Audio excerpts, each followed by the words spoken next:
প্রকৃতি কখনো কখনো আমাদের এমন কিছু মুহূর্ত উপহার দেয় যা শব্দে বলা যায় না, শুধু অনুভব করা যায়।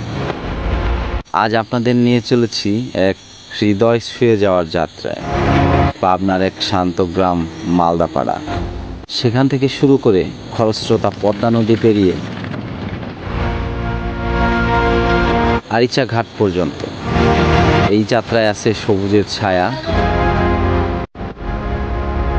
নদীর কোল ঘেঁষা পথ, গ্রামের সহজ সরল জীবন আর পদ্মার তীব্র স্রোতের গর্জন। চলুন প্রকৃতিকে ছুঁয়ে দেখি হৃদয় দিয়ে। আজকের দিনটা একটু আলাদা ছিল। ঘুম থেকে উঠেই মনে হচ্ছিল আজকের দিনটা বিশেষ হতে চলেছে, কারণ আজকে আমার গন্তব্য হতে চলেছে পাবনার বেড়া উপজেলা মালদাপাড়া গ্রাম থেকে পদ্মা পার হয়ে আরিচা ঘাট পর্যন্ত। এই পথ শুধু একটা ভ্রমণ নয়, বরং একটা অন্যরকম অভিজ্ঞতার সাক্ষী হতে চলেছি।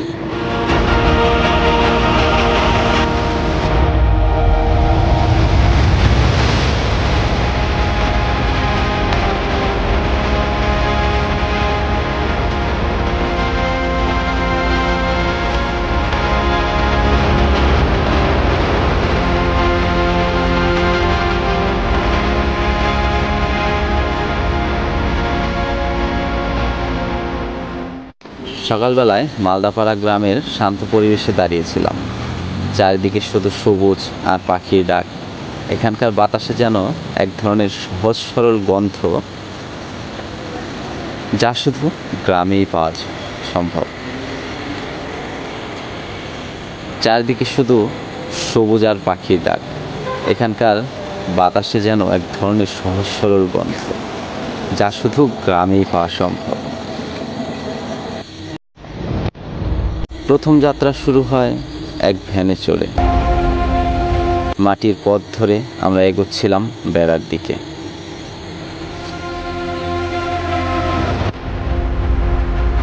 রাস্তার দুপাশে বাড়িঘর,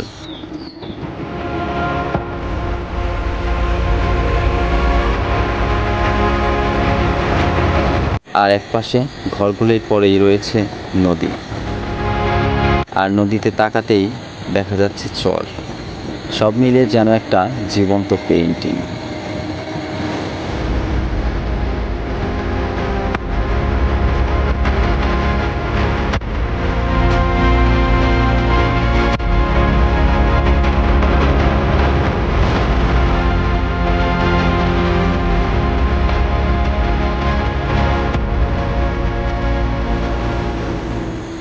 ভ্যানে চড়ে ধীরে ধীরে এগোচ্ছিলাম মাটির পথ ধরে।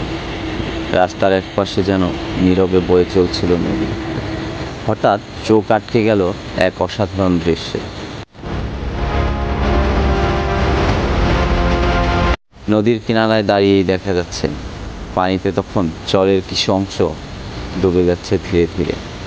ঠিক সেই জায়গায় কয়েকজন মানুষ ব্যস্ত হয়ে উঠেছে বাদাম গাছ তুলে আনতে। চরের ভেজা মাটিতে শিকড় থেকে তোলা সেই গাছগুলোর গোড়ায় ছিল বাদাম। তারা একে একে ছাড়িয়ে নিচ্ছে, মাটির গন্ধে ভেজা হাত যেন প্রকৃতির সঙ্গে মিশে যাচ্ছে। এই দৃশ্যটাই আমার চোখে আটকে ছিল, কিন্তু তার চেয়ে বিস্ময়কর ছিল নদীর ওপাশে দূরে এক ফাঁকা জলপথের মাঝে যেন মেঘের মতো ভেসে আসছে এক বিশাল দৈত্যকার জাহাজ। বিশালতা আর নীরবতার এক অপূর্ব মিলন।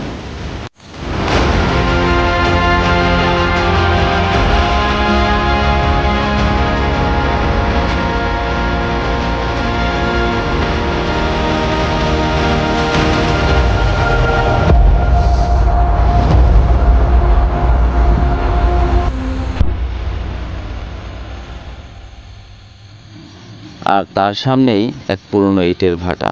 বর্ষার জল এসে তাকে প্রায় ডুবিয়ে দিয়েছে। ইটের স্তূপ আর ভাটার ফাঁক দিয়ে দেখা যাচ্ছিল সেই জাহাজটা। মনে হচ্ছিল সময় যেন থেমে গেছে এখানে। একদিকে বাদাম ছাড়ানো মানুষের ব্যস্ততা, অন্যদিকে প্রকৃতির বিশালতা। তার মাঝখানে এক টুকরো চিত্রশিল্প। অবশেষে কিছুক্ষণ উপভোগ করলাম সেই নান্দনিক প্রাকৃতিক দৃশ্য। তারপর উঠে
অবশেষে ফেরিটি ছাড়লো।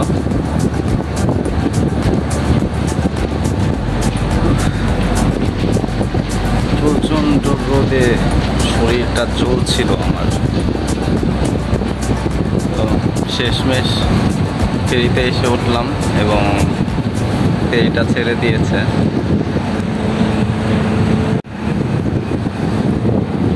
এই তো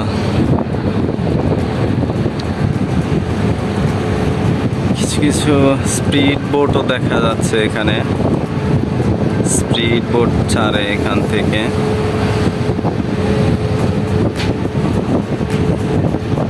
প্রচণ্ড ঢেউয়ে স্পিড বোটগুলো প্রায় ডুবু ডুবু অবস্থা, যে কারণে স্পিড বোটে পার হওয়ার মতো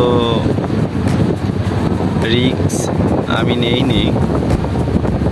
নদীতে প্রচণ্ড ঢেউ, বাতাস, আর এই মুহূর্তে কিন্তু নদী একদম ভরা পানিতে, টইটুম্বুর এই নদী। খরস্রোতা পদ্মা,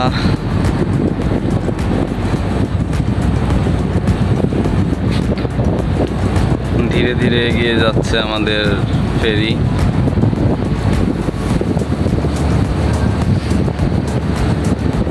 ওই পাশে দেখা যাচ্ছে একটা ফেরি।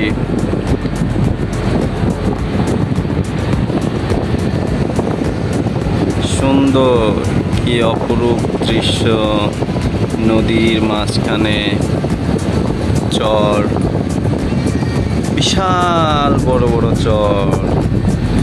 এই চরগুলোতে কিন্তু মানুষের বসতিও আছে। এদিকে দেখা যাচ্ছে অনেক দূরে কিছু বাড়িঘর দেখা যায়, সেগুলো প্রায় দৃষ্টি সীমানার বাইরে।